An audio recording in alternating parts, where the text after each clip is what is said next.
વલોણું કર્યું ને વલોણાનો અવાજ થાય ને. આપણે ત્યાં તો નાનામાં નાનો પ્રશ્ન પેદા થાય તો આખું જગત જાણે એટલો મોટો અવાજ થાય.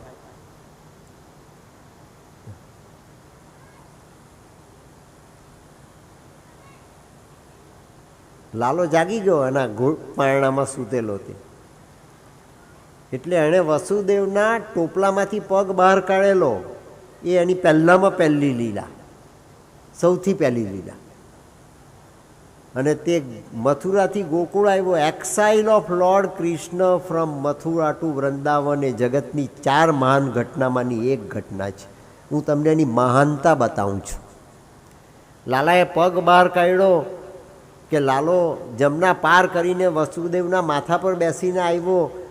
એટલું જ ઘટના નથી, પણ માથા પર બેસીને આવેલો લાલો એ આખા જગતને માથે લે, એ જે ઘટના છે એ ઘટના શ્રીમદ ભાગવત પ્રગટ કરે છે. અવાજથી લાલો જાગી ગયો એટલે લાલાએ એની માને બૂમ પાડી. એની મા પેલી વલોવવામાં એટલી મસ્ત અને એટલી મગ્ન કે એણે સાંભળી નહીં. એટલે લાલાએ રડવા માંડ્યું. લાલાએ રડવા માંડ્યું એટલે જશોદા એની પાસે આવી, લાલાને ઉંચકી લીધો પ્રેમપૂર્વક. વાર્તા તમે જાણો જ છો બધી. લઈ ગઈ ગાગર પાસે, એ મોટી જે ગોળી હતી વલોવાની તેની પાસે. એટલે લાલાએ ઉપર રહેલું માખણ તે પહેલાં પોતે લઈને ખાઈ લીધું. જશોદાને સંતોષ થઈ ગયો કે મારા લાલાએ મારું માખણ ખાધું. એટલે લાલાને માખણની પાસે મૂકીને જશોદા દૂધ ઉભરાતું હતું ત્યાં કે મેં તમને ઉભરાતા દૂધની વાત કરી છે.